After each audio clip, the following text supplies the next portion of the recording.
Hello and welcome to True Crime and the Court of Public Opinion.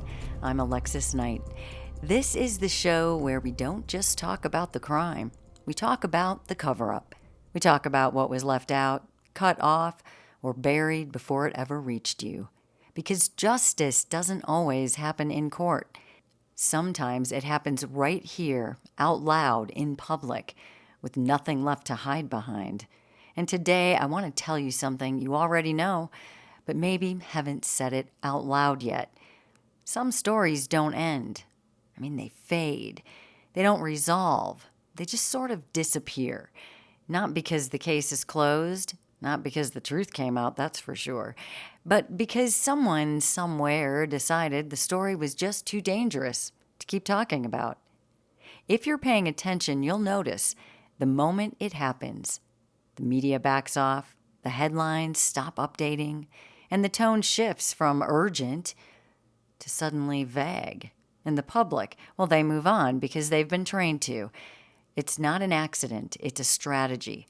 Because in the modern media landscape, killing a story isn't about suppressing information, it's about redirecting attention loud enough and long enough that the story dies on its own. In this episode, we're going to pull those stories back into the light. We're going to talk about some of the cases that should have stayed front page and didn't. The victims the media quietly walked away from, the names that disappeared while the questions remained, and the machinery that makes it all look normal. This is Missing in Plain Sight, and once you see how it works, guys, you're going to start seeing it everywhere. Let's get into it. Karen Read should have been a household name by now. Her case, it has everything the media usually loves to run wild with. A mysterious death, a woman accused, the boyfriend tied to law enforcement, conflicting witness testimony, and enough unanswered questions to fuel a season of coverage. But that's not what happened here. Instead of coverage, we got a lot of silence. Instead of national outrage, we got a lot of confusion. And instead of journalists, going and digging deeper, we got journalists backing off. Why? Well, because this story didn't just expose one crime, it exposed a system. And we're all about talking about those here on True Crime in the Court of Public Opinion. A network of connections between local law enforcement, the DA's office, potential witnesses, and the media itself. The minute that became clear, the narrative changed. Headlines softened, reporters went quiet, and the case went from public interest to public risk for the people who normally control how stories get told. Here are the facts they did cover, at least early on. In January of 22, a Boston police officer, John O'Keefe, was found dead in the snow outside a colleague's house. His girlfriend, Karen Read, was charged with hitting him with her SUV and leaving him there. That was the official line. But almost immediately, something felt off. The evidence didn't line up. The timeline had gaps. The physical injuries didn't match the story. And then came the part they really didn't want reported. Multiple key people involved in the investigation. Friends, neighbors, colleagues, all connected socially, professionally, and in some cases intimately, to the people shaping the case against Karen Read. The medical examiner raised questions. A former federal agent publicly questioned the scene. And a wave of independent investigators and journalists and citizens began putting the pieces together in real time. But instead of embracing transparency, the system responded with aggression. Karen Read's legal team was smeared, supporters were threatened, journalists were discredited, and some media outlets simply stopped covering the case altogether. Just didn't talk about it anymore. The Karen Read case was not just ignored. It was deliberately neutralized, and there is a big difference here. Ignored means the media didn't catch it. Neutralized means they did catch it, and they chose to pull it back.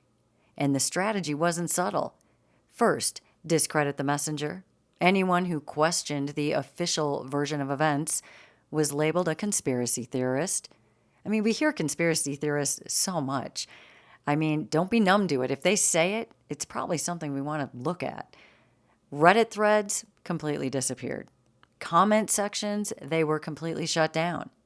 Even verified accounts got flagged or even deboosted just for asking basic questions about evidence. Then, flood the public with confusion. One day, the narrative was, she backed into him. The next, it was, maybe he slipped.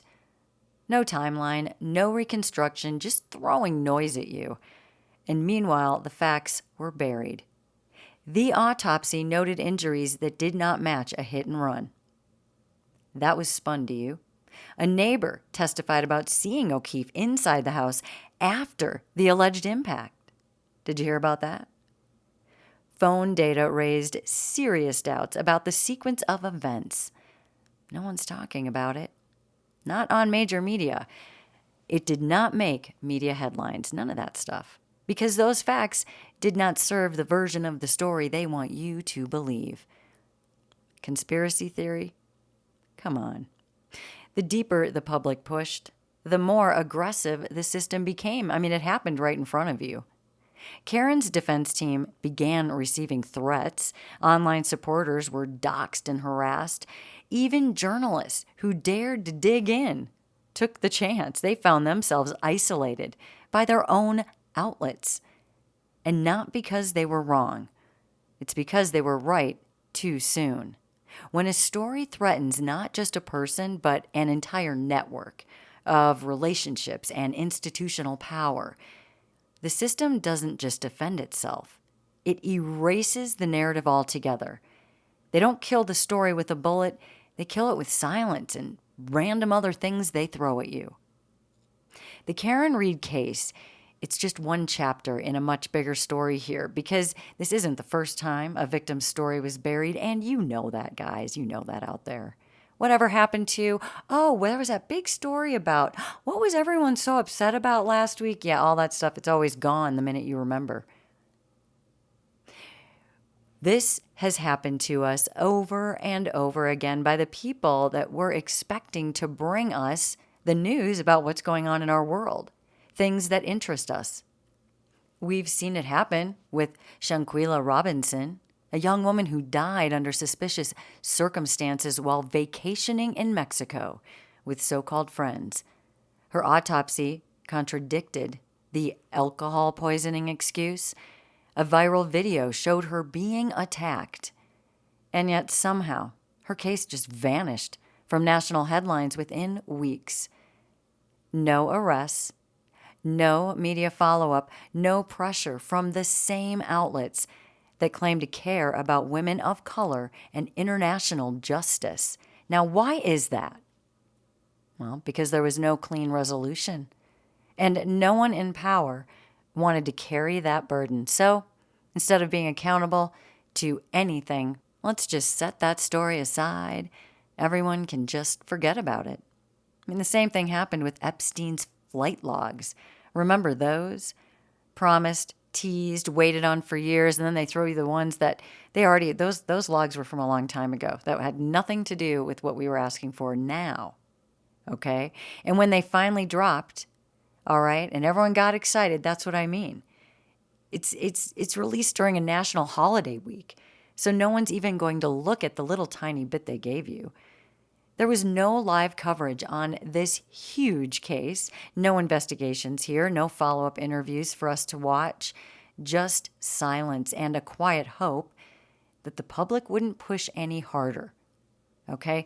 That's why we have true crime and the court of public opinion, guys, because really we are the power. You are. That's why they don't want to tell you everything.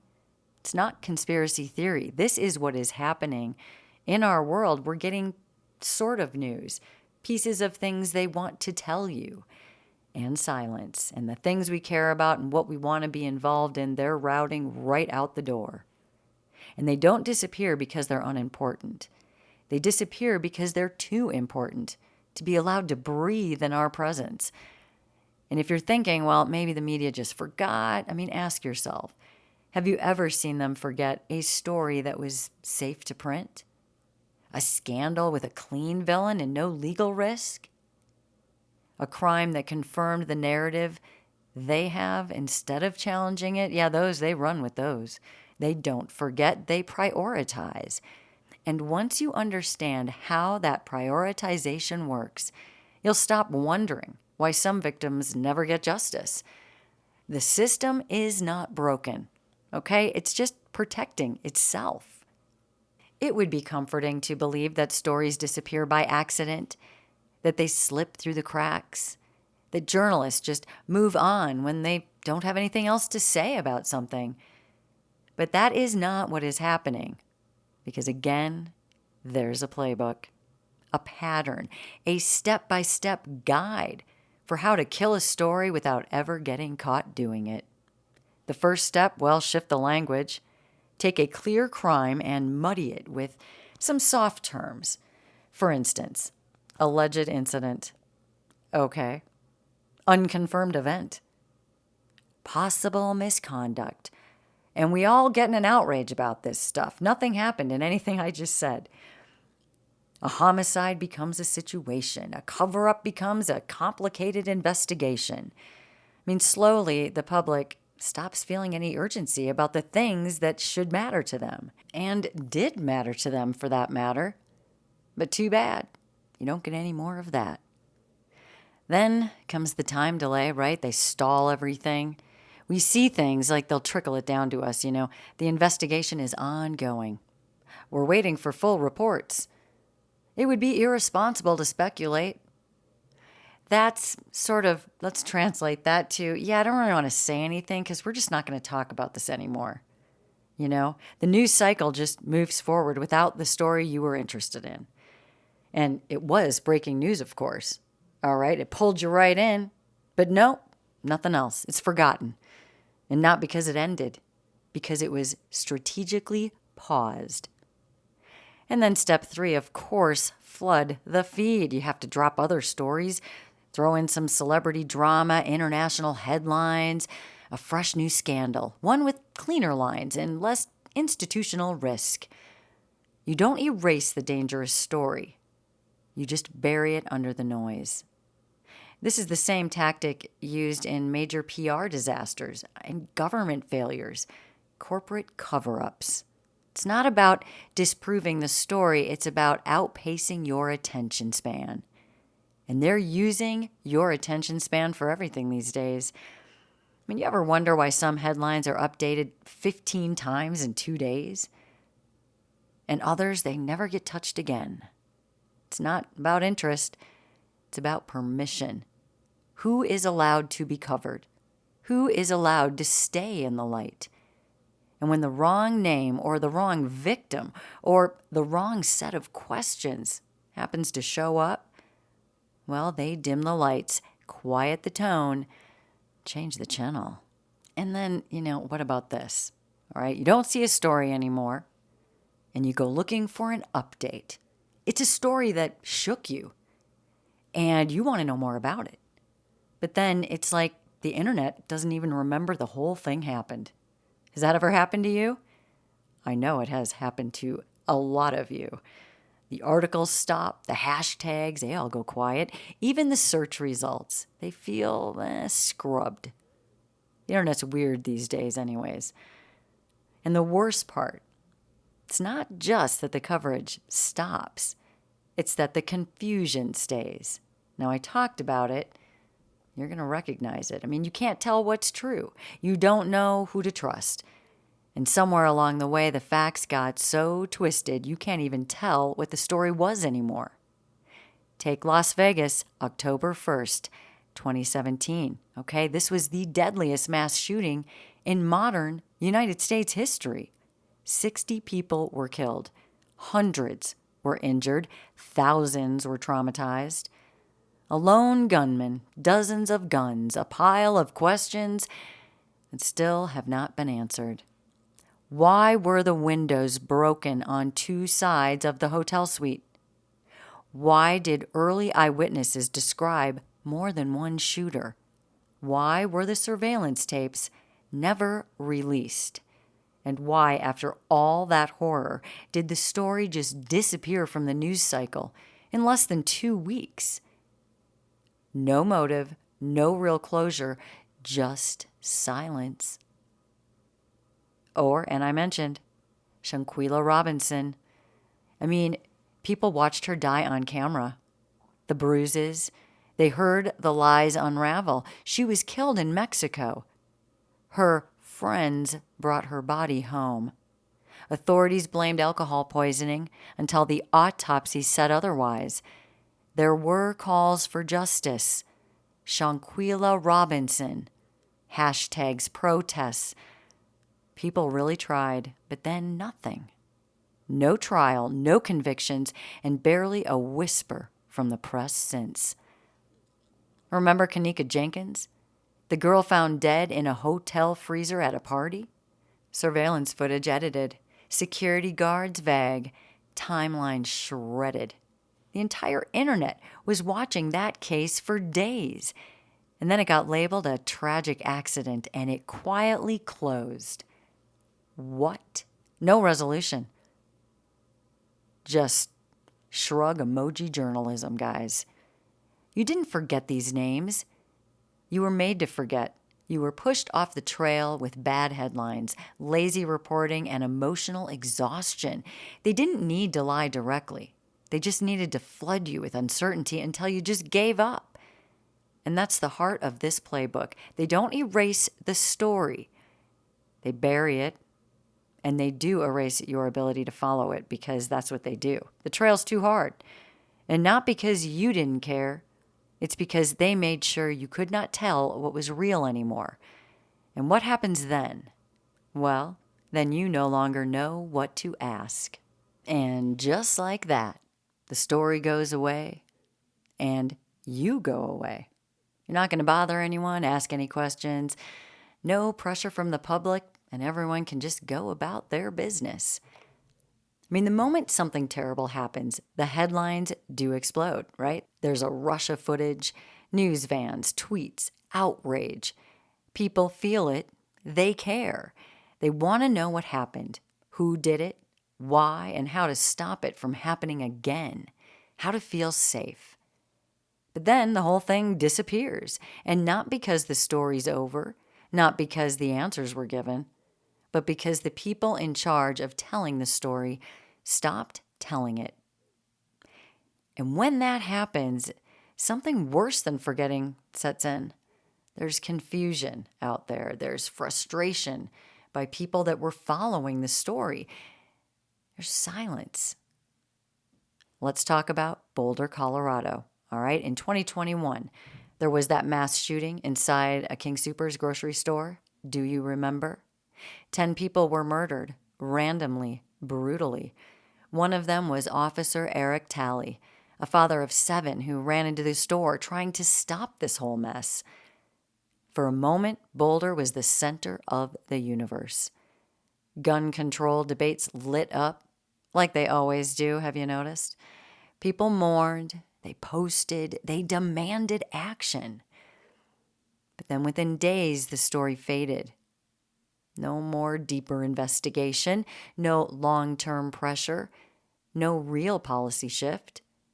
Just the feeling that something enormous had happened and then been swallowed. Didn't make sense.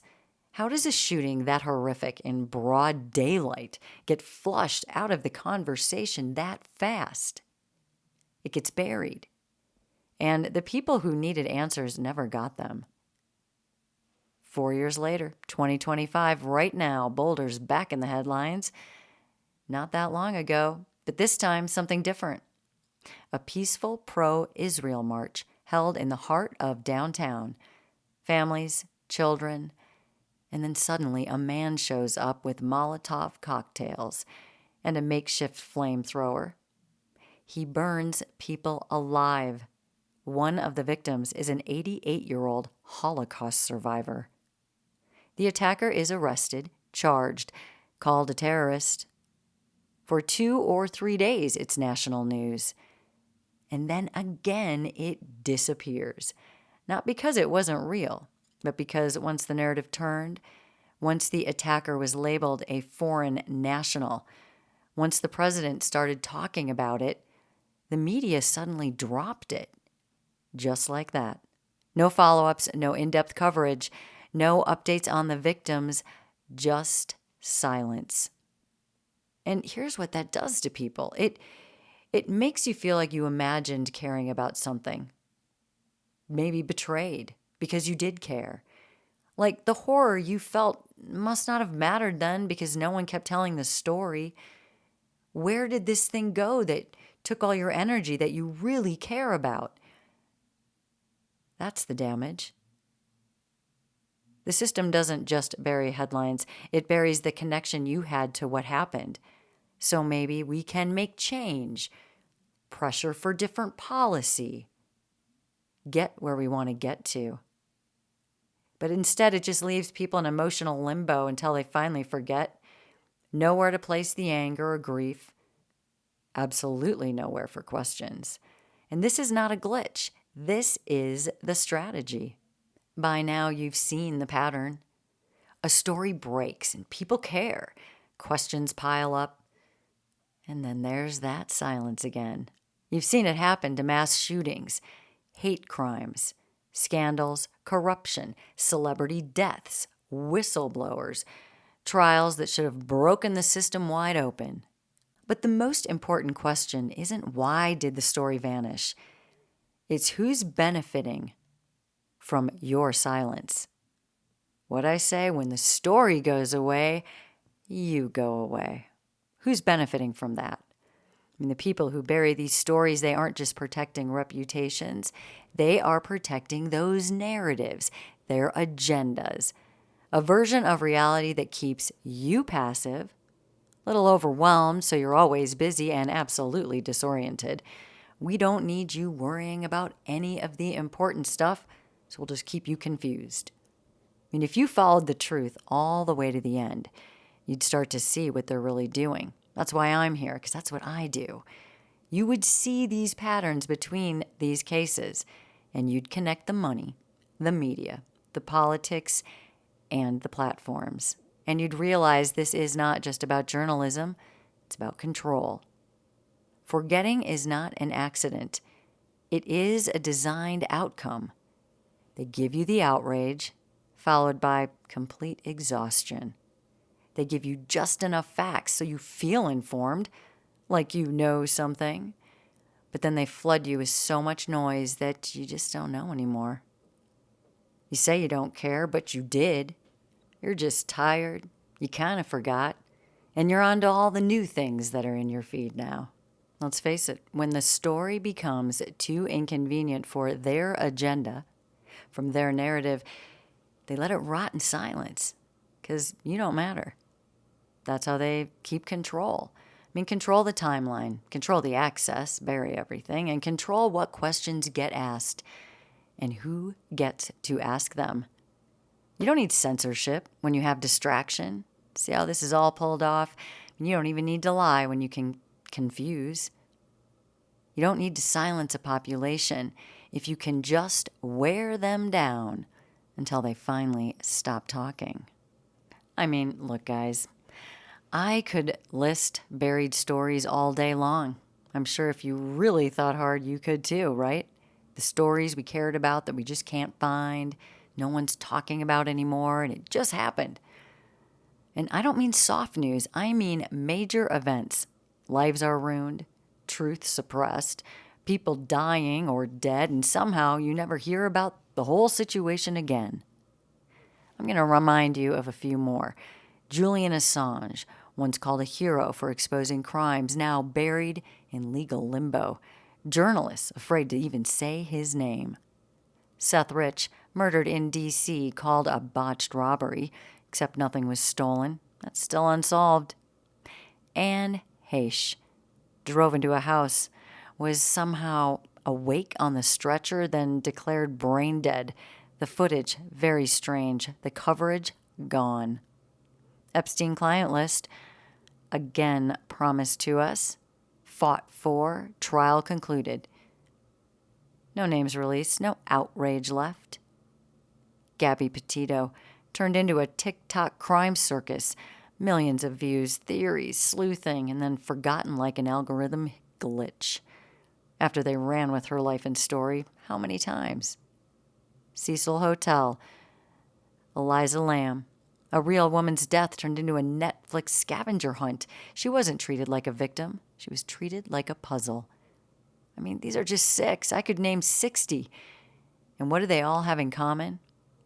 They stopped being stories the moment they became inconvenient. Or worse, they stopped being real the moment the media turned them into content. Let's take 2 of those names and really look at what happened. Let's really get into these and find out what is going on here, right? Julian Assange and Gabbie Petito. One of them exposed the most powerful governments on earth. The other became a face of an entire generation's obsession with true crime. And the way their stories were handled tells you everything about what the media values.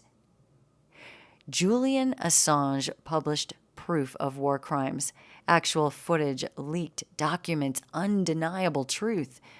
He was called a journalist, but then he was called a traitor. Then he became a terrorist. The story was very complicated, and it made people uncomfortable. It forced us to ask questions about the military and surveillance, foreign policy and press freedom. I mean, this is fascinating. If you don't know about this, hey, maybe you want to look into something that actually happened. And what did they do? They made this case so confusing, this whole entire situation. It was too confusing to follow for most people, unless you were really in there. Legal charges were added and dropped, refiled, moving countries, extradition drama, political spin for sure, accusations of misconduct that were never brought to trial. There were endless delays. Did you catch it? And the public, they stopped trying to understand, and now he's in a cell, legally forgotten by the same people who once were tweeting literally, "Free Assange." And for all you sleuths out there, let's get into the exact timeline of Assange. What happened? Let's look at it direct, forensic, and what really happened. Okay, so let's walk through exactly how they buried Julian Assange, step by step. It starts in 2010.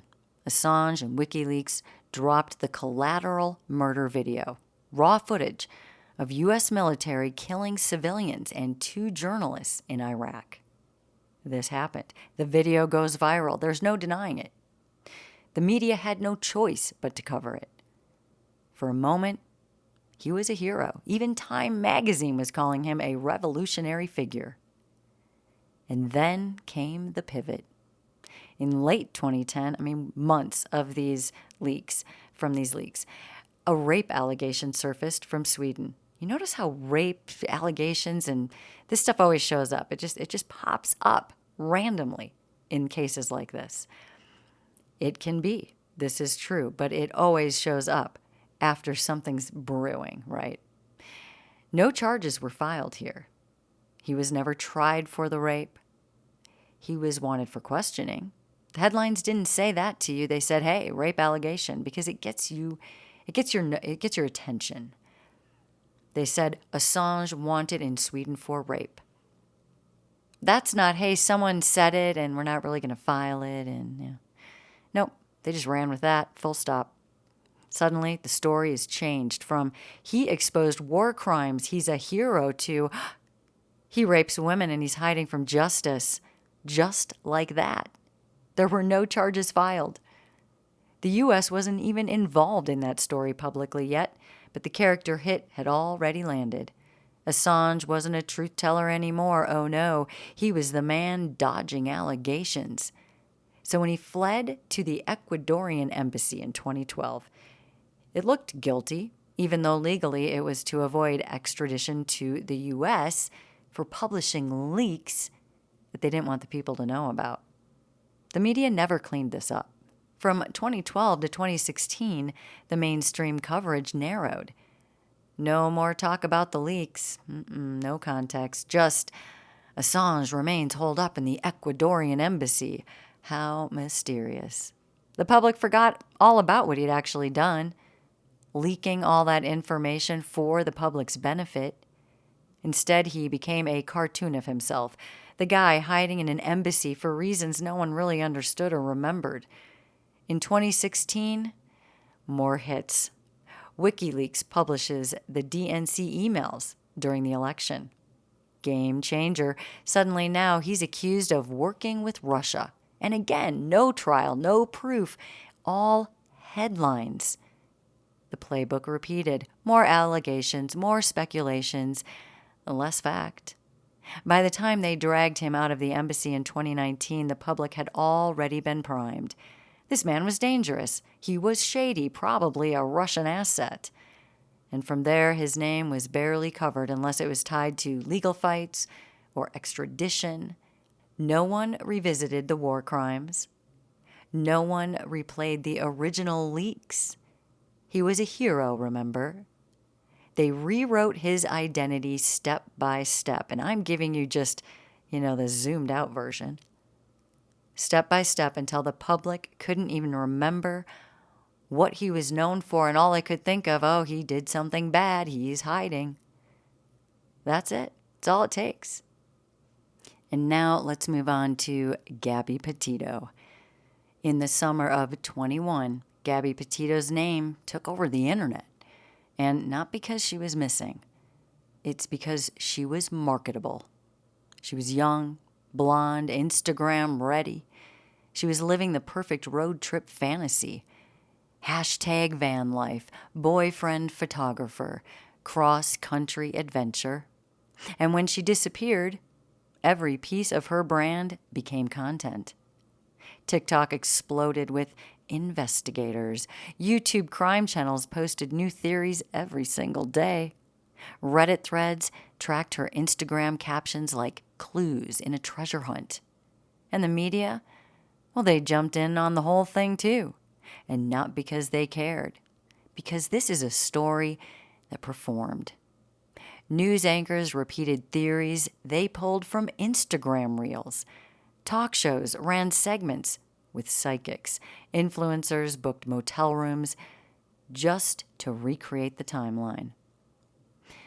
Gabbie Petito, she wasn't really treated like a victim. She was treated like a viral moment. Let's share this. Get on this. Everyone's looking for it. We have to be a part of it. And the problem with viral moments is once they peak, they drop. And all that interest, it just goes away. It's no longer interesting. No one's clicking. No one cares. So I guess I don't care. And Gabbie Petito's tragedy was no different. Once Brian Laundrie was found dead in that Florida reserve, that's when everything shifted.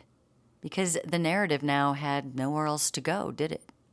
There was no trial to cover, no footage to play in court, no public villain to interrogate. And just like that, the story just died. Well, no more worry about Gabbie. Let's just move on to the next thing. All that energy, all that noise, all those concerned TikTokers and teary-eyed anchors, where did they go? Because they're just gone. The media did not follow up. They didn't investigate how Gabbie's calls to the police were handled. They didn't ask why Moab, Utah police let her go in a moment of visible distress. We did not get answers. Okay, there were clear signs of abuse. We never got follow-up. They didn't ask how many other women's stories started the same way and ended violently like this. Those things aren't viral. They are uncomfortable. They are systemic. There's no algorithm for that. Instead of pressing deeper, the media pivoted.